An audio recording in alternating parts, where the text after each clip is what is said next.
Hello friends, welcome to our YouTube channel Moon Engineering Institute. आज हम बात करेंगे एक इम्पोर्टेंट टॉपिक डीजल साइकिल के बारे में। डीजल साइकिल में हम एफिशिएंसी प्रूव करेंगे, इसके pressure, volume diagram, temperature, entropy diagram के बारे में बात करेंगे। इससे आगे इसकी एफिशिएंसी प्रूव करके इसकी एफिशिएंसी किस किस सब्सटेंस पे किस क्वांटिटी पे डिपेंड करती है वो हम बात करेंगे। तो सबसे पहले जो डीजल साइकिल है वो किसने फाउंड किया, आप सभी को पता है, जो हमारे जर्मन इंजीनियर है 1892 में रुडोल्फ डीजल ने फाइंड की थी। तो सबसे पहले अगर आपको डीजल साइकिल की एफिशिएंसी प्रूव करनी है तो सबसे पहले डीजल साइकिल किस किस प्रोसेस की बनी हुई है वो आपको पता होना चाहिए। तो सबसे पहले diesel cycle is consist of two adiabatic process, जिसको हम आइसेंट्रोपिक प्रोसेस भी बोल सकते हैं, one constant pressure heat addition process and one constant volume heat rejection process. Total 3 process हुई, adiabatic compression, adiabatic expansion, constant pressure heat addition and constant volume heat rejection. Okay, तो सबसे पहले हम देखेंगे डीजल साइकिल, जिसकी efficiency हमें prove करनी है। डीजल साइकिल की दूसरा नाम मीन्स आप इसको कांस्टेंट प्रेशर हीट एडिशन भी बोल सकते हो। Constant pressure heat addition process. Okay, क्यों कांस्टेंट प्रेशर बोलते हो? क्योंकि डीजल साइकिल में heat addition constant pressure process में होता है, इसलिए हम इसको constant pressure heat addition cycle भी बोल सकते हैं। चलो, तो सबसे पहले आपको PV diagram, TS diagram and जो रेशियो है इसके बारे में हम देखते हैं।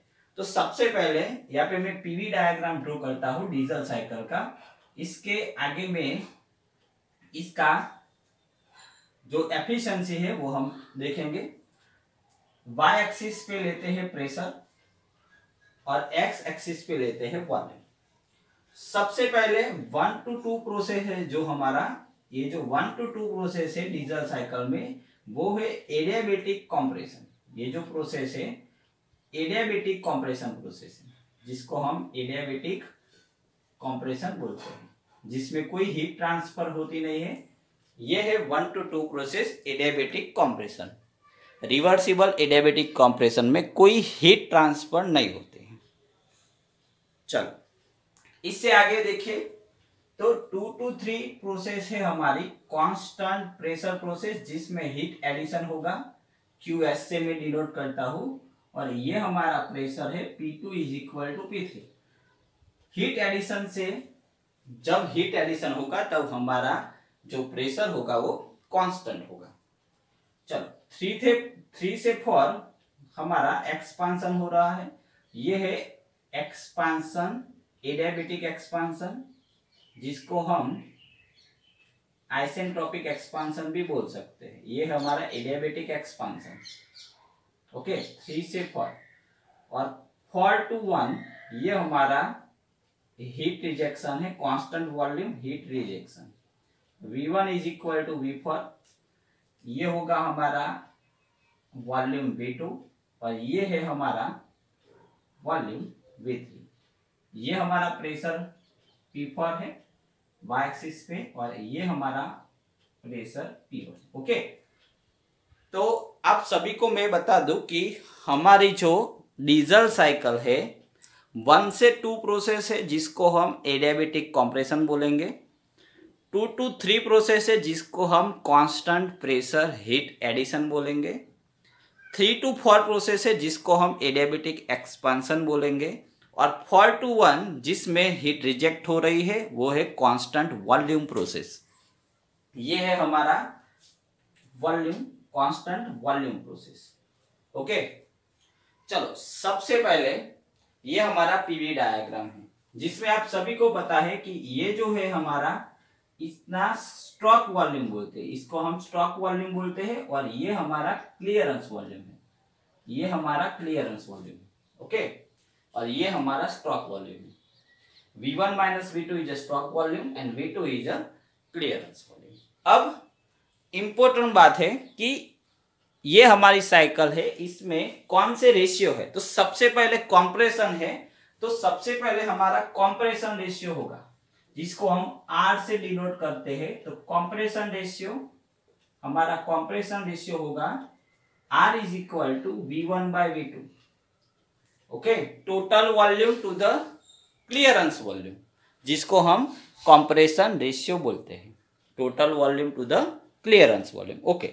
चलो, इसके बाद जहां पे वॉल्यूम कट होता है, हमने ऑटो साइकिल में देखे थे कि ऑटो साइकिल में वॉल्यूम कांस्टेंट होता है, जो हीट एडिशन होती है वो कांस्टेंट वॉल्यूम से होती है, लेकिन डीजल साइकिल में हीट एडिशन कांस्टेंट प्रेशर से होता है। तो V3 by V2, जिसको हम कट ऑफ रेशियो बोलेंगे, cut off ratio is equal to, जिसको रो से डिनोट करेंगे V3 by V2, volume V3 by V2, जिसको हम कट ऑफ रेशियो बोलेंगे। तो ये हमारा सेकंड रेशियो हुआ। अब लास्ट रेशियो है, जिसको हम एक्सपांशन रेशियो बोलेंगे, एक्सपांशन रेशियो। चलो, expansion ratio is equal to V4 by V3, expansion process जहां पे होती है, इसको हम एक्सपांशन रेशियो लेंगे V4 by V3। चलो, V4 इज इक्वल टू मैं V1 लिख सकता हूं, यस, V1 by V3। चलो, दोनों को मैं V2 से डिवाइड करूं, V1 by V2, V3 by V2 means R by rho आप बोल सकते हो। तो expansion ratio is equal to compression ratio by cut off ratio, ऐसा मैंने प्रूव किया। For diesel cycle expansion ratio is always R by rho होगा। और दूसरी बात कि पेट्रोल साइकिल की कंपेयर में हमारी जो डीजल साइकिल है, इसमें कंप्रेशन रेशियो ज्यादा होगा। पेट्रोल में हमारा कंप्रेशन रेशियो 8 to 10 होता है, डीजल में हमारा कंप्रेशन रेशियो 14 to 20 होता है। तो ऑलवेजली जो कंप्रेशन रेशियो होगा डीजल साइकिल में, वो कंपेयर टू पेट्रोल साइकिल ऑलवेजली ज्यादा होगा, ओके। अभी मैं एफिशिएंसी पे आया नहीं हूं, अभी मैं आपको जस्ट 4 प्रोसेस बताई कि 1 to 2 प्रोसेस हमारे एडियाबेटिक कंप्रेशन है, 2 to 3 process constant pressure heat addition process है, 3 to 4 प्रोसेस एडियाबेटिक एक्सपांशन है, और 4 to 1 constant volume heat rejection process है। 3 रेशियो के बारे में बताया। Compression ratio means total volume to the clearance volume, V1 by V2। Cut off ratio means जहाँ पे वॉल्यूम कट होता है, V3 by V2। And expansion ratio means V4 by V3, जिसको हमने प्रूव किया R by rho. Compression ratio by cut off ratio, okay. चलो, अब हम आपको TS डायग्राम ड्रॉ करते हैं और इसके बाद हम एफिशिएंसी पे जाते हैं। चलो, TS डायग्राम तो आप सभी को पता है कि जहां पे एडियाबेटिक प्रोसेस होगी, वहां पे ऑलवेजली एंट्रोपी कांस्टेंट होगी। क्यों? क्योंकि एडियाबेटिक प्रोसेस में हीट ट्रांसफर 0 है। अगर हीट ट्रांसफर 0 है तो कोई एंट्रोपी हमें नहीं मिलेगी, एंट्रोपी कांस्टेंट होगी, इंक्रीज भी नहीं होगी, डिक्रीज भी नहीं होगी, क्योंकि dq is equal to 0, okay. चलो, तो मैं TS डायग्राम ड्रॉ करता हूं और इसके बाद इसकी एफिशिएंसी हम प्रूव करेंगे। तो सबसे पहले मुझे TS डायग्राम में ड्रॉ करूं टेम्परेचर एंट्रोपी डायग्राम। चलो, तो सबसे पहले ये टेम्परेचर है y एक्सिस पे और x एक्सिस पे मैं लेता हूं entropy, temperature entropy diagram for diesel cycle, okay. तो सबसे पहले 1 से 2 कंप्रेशन हो रहा है। कंप्रेशन में, एडियाबेटिक कंप्रेशन में ऑलवेजली एंट्रोपी कांस्टेंट होगी, ये होगा S1 is equal to S2, entropy always constant होगी। यहाँ पे टेम्परेचर T1 मिलेगा, यहाँ पे टेम्परेचर T2 होगा। 2 से 3 कांस्टेंट प्रेशर हो रहा है, टेम्परेचर इंक्रीज होगा, और वो टेम्परेचर हम ऐसे बताएंगे, ये 3 यहाँ पे हीट एडिशन हो रही है QS। टेम्परेचर T2 से maximum temperature attain in the cycle is T3। T3 is a maximum temperature, P3 is a maximum pressure. चलो, फिर से 3 से 4 एडियाबेटिक मींस कांस्टेंट एंट्रोपी, ये एंट्रोपी कांस्टेंट होगी S। 3 is equal to S4 और 4 से 1 फिर से टेम्परेचर डिक्रीज होता है, ये टेम्परेचर डिक्रीज, यहाँ से हीट रिजेक्ट होती है और टेम्परेचर डिक्रीज होता है और ये हमारा टेम्परेचर T4 है। तो ये हमें जो डायग्राम मैंने ड्रॉ किया वो है TS डायग्राम। यहाँ पे हम लिख सकते हैं कि यहाँ पे प्रेशर कांस्टेंट है और यहाँ पे वॉल्यूम कांस्टेंट है। ओके, तो ये मैंने TS डायग्राम आपको ड्रॉ करके बताया है। आपको ये बात आपको याद रखनी है कि अगर एडियाबेटिक प्रोसेस है तो हमारी एंट्रोपी कांस्टेंट होगी, ये इंपॉर्टेंट बात है। ओके, चलो अब मैं आपको दूसरी बात बता रहा हूं कि अगर आपको टोटली डीजल साइकिल डिस्क्रिप्शन करना है तो कैसे करेंगे। तो सबसे पहले पीवी डायग्राम, टीएस डायग्राम और ये जो रेशियो मैंने लिखा है वो हम लिख देंगे। ओके, चलो अब ये टीएस डायग्राम जो है इसको इरेज कर रहा हूं। ये जो 4 प्रोसेस है हमारी, 1 से 2 प्रोसेस, 2 से 3 प्रोसेस, 3 से 4 और 4 से 1, इसको अगर मुझे डिस्क्रिप्शन करना है तो कैसे करेंगे वो मैं आपको बोल देता हूं, लिखता नहीं हूं। और इसके बाद एफिशिएंसी है वो हम प्रूव करेंगे। एफिशिएंसी इंपॉर्टेंट बात है। ओके, तो डिस्क्रिप्शन मैं आपको बता देता हूं कि कैसे डिस्क्रिप्शन करना है। तो सबसे पहले हम लिखेंगे प्रोसेस 1 2, जिसको हम नाम देंगे adiabatic compression, reversible adiabatic compression process. Okay, और आप सभी को पता है कि डीजल साइकिल में सबसे पहले स्ट्रोक में ओनली एयर ड्रॉप होती है सिलेंडर में। डीजल का entry end of the compression होता है, आप सभी को पता है। सक्शन के दरमियान, सक्शन के टाइम पे ओनली एयर ड्रॉप होती है। तो सबसे पहली प्रोसेस जो है हमारी 1 से 2, इसमें हम क्या लिखेंगे, इसमें हम लिखेंगे कि during adiabatic compression process there is no heat transfer, कोई हीट ट्रांसफर नहीं होगी। Only pressure and temperature of air increase, pressure and temperature of air is increase, volume of the cylinder decrease, cylinder का volume decrease होगा। मैंने 2 बात बोली, during adiabatic compression, during isentropic compression, इसको हम आइसेंट्रोपिक कंप्रेशन भी बोल सकते हैं अगर पिस्टन में कोई फ्रिक्शन न ले तो। During adiabatic compression pressure and temperature of air increase and volume of the cylinder decrease, there is no heat transfer, it is denoted by 1-2 line in PV diagram and 1-2 line in TS diagram। मैंने TS diagram अभी draw किया था, बस इतना लिखना है 1-2 process में। चलो, तो एडियाबेटिक कंप्रेशन पता चल गया। During adiabatic compression process there is no heat transfer, only pressure and temperature increase, pressure and temperature of air increase and volume of the cylinder decrease। That's finish 1-2 process, it is denoted by 1-2 line in PV diagram। Okay, चलो अब आगे बोलते हैं 2-3 process, जिसको हम constant pressure से denote किया है। कांस्टेंट प्रेशर, जिसे हमने कांस्टेंट प्रेशर से डिनोट किया है। तो हम लिखेंगे during 2-3 process QS heat is supplied at constant pressure, और हीट का फॉर्मूला क्या होगा, mCp T3 minus T2, क्योंकि 2 और 3 पॉइंट के बीच में हीट सप्लाई हो रहा है। Cp means specific heated constant pressure, और इस प्रोसेस के दरमियान प्रेशर हमारा कांस्टेंट होगा, टेम्परेचर इंक्रीज होगा। टेम्परेचर क्या हुआ, इंक्रीज हुआ T3 पॉइंट पे, और वॉल्यूम है हमारा, वो वॉल्यूम हमारा डिक्रीज हुआ। ओके, तो on constant pressure during constant pressure process QS heat is supplied, mCp T3 minus T2 heat is supplied constant pressure, the temperature of air is increased। Okay, similarly अब 3 से 4 पे आते हैं। अगर 3 से 4 पे लिखना है तो हम लिखेंगे एडियाबेटिक एक्सपांशन।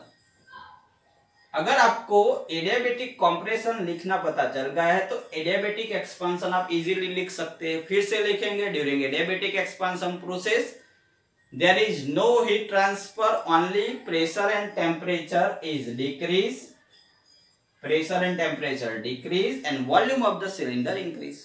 ओके, जैसे कंप्रेसर में प्रेशर टेम्परेचर इंक्रीज होता था, वॉल्यूम डिक्रीज होता था, इसका रिवर्स, प्रेशर टेम्परेचर फॉल होता है, डिक्रीज होता है, वॉल्यूम सिलेंडर का इंक्रीज होता है। एडियाबेटिक एक्सपांशन में हीट ट्रांसफर 0 है। ओके, चलो अब 4 से 1 पे आते हैं। चलो इसमें लिखना है तो हमारी जो प्रोसेस है जिसको हम बोलेंगे कांस्टेंट वॉल्यूम प्रोसेस। क्या है? Constant volume process. During this process QR heat is rejected at constant volume, जिसका फॉर्मूला होगा mCV T4 माइनस T1, ये हमारा फॉर्मूला होगा। During this process pressure is drop to P4 to P1। Initially जो compression से first initially pressure था उतना pressure हो जाएगा, temperature is also decrease. During this process volume constant, heat supply QR is equal to mCV T4 minus T1, pressure and temperature of air is decrease. Okay, तो अगर आपको totally diesel cycle description करना है तो PV diagram draw करना पड़ेगा। ये ratio मैंने लिखा है वो एफिशिएंसी के लिए है, अभी हम एफिशिएंसी प्रूव करेंगे। ये जो मैंने डिस्क्रिप्शन किया वो ये जो पीवी डायग्राम में जो टोटली साइकिल है, जो प्रोसेस है, इसका डिस्क्रिप्शन किया कि फर्स्ट 1 to 2 में क्या होता है, 2 to 3 में क्या होता है, 3 to 4 में क्या होता है और 4 to 1 में क्या होता है। 1 से 2 में कोई हीट नहीं होगी क्योंकि एडियाबेटिक प्रोसेस है। 2 to 3 में हीट सप्लाई होती है, कितनी होती है मैंने लिखी है mCP T3 माइनस T2 क्योंकि कांस्टेंट प्रेशर प्रोसेस है। फिर से 3 से 4 adiabatic expansion, there is no heat transfer and 4 to 1 only constant volume है, कांस्टेंट वॉल्यूम से हीट रिजेक्ट होती है mCV T4 minus T1। Okay, तो अगर आपको डिस्क्रिप्शन करना है तो आप ये 4 प्रोसेस डिस्क्रिप्शन कर सकते हो। ओके, इंपॉर्टेंट बात है एफिशिएंसी ऑफ डीजल साइकिल। चलो अब हम एफिशिएंसी पे आते हैं।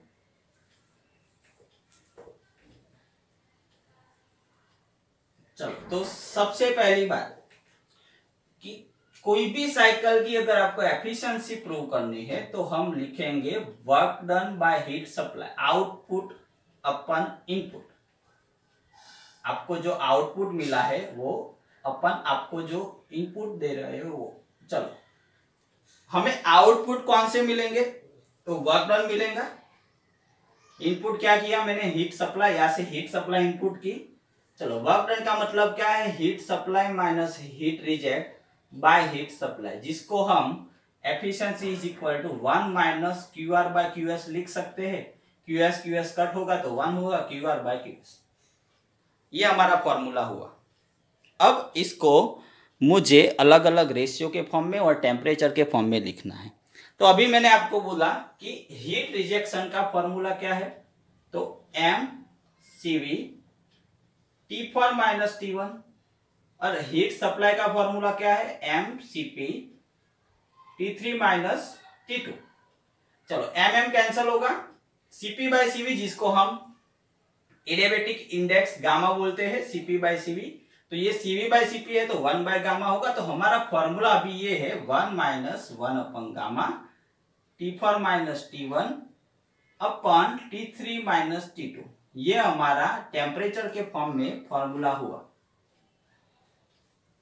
Efficiency of diesel cycle in form of temperature is 1 minus 1 upon gamma T4 minus T1 upon T3 minus T2। ये हमारा formula in form of temperature हुआ। चलो अब मुझे in form of compression ratio, cut off ratio के form में find करना है। तो कैसे फाइंड करेंगे? देखो सबसे पहले temperature T2, temperature T3 and temperature T4 को T1 के टर्म्स में कन्वर्ट करेंगे। यहां से मुझे सब टेम्परेचर को निकालना है तो मैं क्या करूंगा? 3 टेम्परेचर को कोई एक टेम्परेचर में कन्वर्ट करूंगा। मान लो कि मैं T2 टेम्परेचर, T3 टेम्परेचर और T4 टेम्परेचर को T1 में कन्वर्ट करता हूं। चलो कैसे करेंगे? तो हमारे पास प्रोसेस है, प्रोसेस से लेके हम स्टार्ट करेंगे। तो सबसे पहले हमारी प्रोसेस है 1 से 2। चलो 1 से 2 प्रोसेस है, वो कौन सी है? एडियाबेटिक कंप्रेशन है।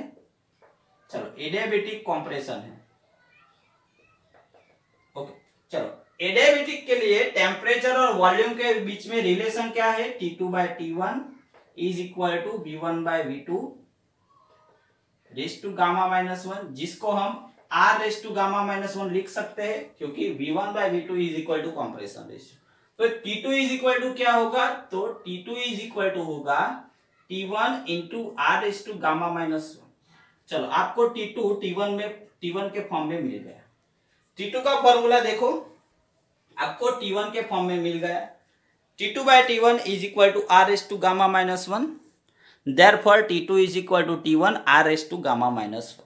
ओके, चलो अब इसके बाद 2-3 प्रोसेस पे आइए। चलो 2-3 प्रोसेस, इसको हम इक्वेशन 1 दे देंगे। 2-3 प्रोसेस है constant pressure process, constant pressure process. For constant pressure process हम लिख सकते हैं P2V2/T2 is equal to P3V3/T3, लेकिन प्रेशर कांस्टेंट है, कैंसल आउट होगा। तो हम ऐसे लिख सकते हैं T3/T2 is equal to V3/V2। ये T3/T2 is equal to V3/V2 होगा, तो T3 इज इक्वल टू, ये V3/V2 क्या है, रो है, इंटू T2, और T2 के बदले में T1 का फॉर्म लिख दूं तो T3 इज इक्वल टू क्या होगा, rho T1 R raise to gamma minus 1, ये होगा हमारा T3। For constant pressure process T3/T2 is equal to V3/V2, T3 is equal to rho into T2 होगा, क्योंकि V3/V2 इज इक्वल टू हम रो लिख सकते हैं, कट ऑफ रेशियो बोलते हैं इसको। और T3 इज इक्वल टू क्या हो, T2 के बदले में T1 R raise to gamma minus 1 put कर दूं तो T3 is equal to rho T1 R raise to gamma minus 1 होगा। ओके, चलो अब T2 मैंने T1 में कन्वर्ट कर दिया, T3 कर दिया, अब T4 की बारी। चलो तो T4 के लिए हम देखते हैं 3-4 कौन सी प्रोसेस है, 3-4 है हमारी adiabatic expansion process, adiabatic expansion process. अब प्रोसेस क्या है, T4/T3 इज इक्वल टू क्या होगा, V3/V4 race to gamma minus 1। अब देखो हमारे पास V4/V3 है, तो V3/V4 लिखना है तो रो बाय R लिख सकते हैं, तो जिसको हम rho by R raise to gamma minus 1 ऐसा लिख सकते हैं। चलो मुझे T4 चाहिए, तो T4 इज इक्वल टू क्या होगा, T3 into rho raise to gamma minus 1 R raise to gamma minus 1 ऐसा होगा। अगर T3 की वैल्यू जो हमारे पास ऊपर वैल्यू है rho T1 R raise to gamma minus 1, अगर मैं ये वैल्यू यहाँ पे पुट करूं तो R raise to gamma minus 1 R raise to gamma minus 1 cancel out होगा। मैं फिर से बोल रहा हूं कि ये जो T4 है, अगर मैं T4 को सब्जेक्ट बनाओ तो T4 is equal to T3 rho raise to gamma minus 1 R raise to gamma minus 1 होगा।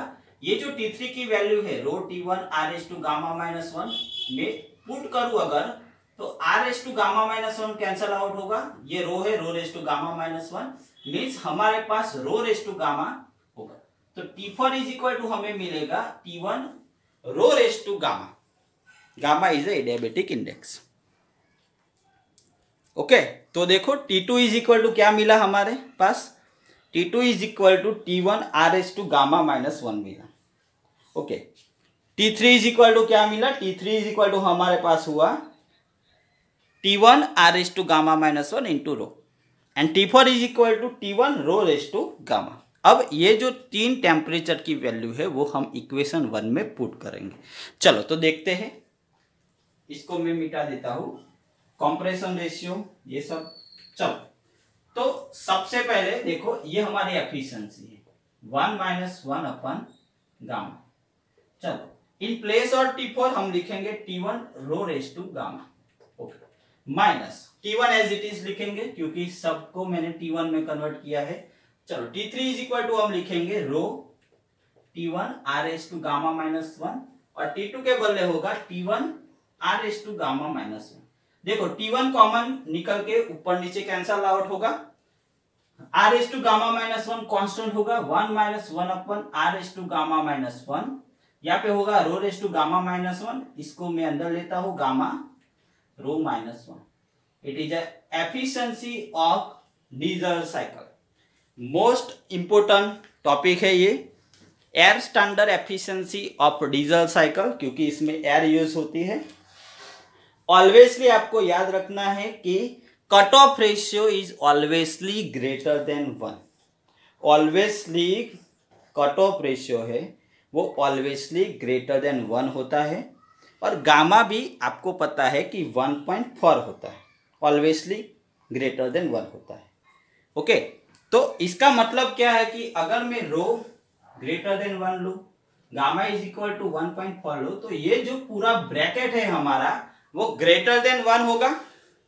वो क्या होगा? ग्रेटर देन वन होगा। इसका मतलब क्या है कि अगर इसकी वैल्यू ग्रेटर देन वन है तो डीजल साइकिल की एफिशिएंसी ऑटो साइकिल की एफिशिएंसी से ऑलवेजली लेस देन होगी। ये इंपॉर्टेंट बात है। Efficiency of Otto cycle must be greater than for efficiency of diesel cycle. Okay, ये इंपॉर्टेंट बात है। फॉर सेम कॉम्प्रेशन रेशियो, दोनों में अगर मैं कॉम्प्रेशन रेशियो सेम लो तो always efficiency of Otto cycle efficiency of diesel cycle से ज्यादा होगी। दूसरी बात है कि अगर मैं कॉम्प्रेशन रेशियो इंक्रीज करूं, आर को इंक्रीज करूं और कट ऑफ रेशियो को डिक्रीज करूं, तो हमारी डीजल साइकिल की एफिशिएंसी इंक्रीज होगी।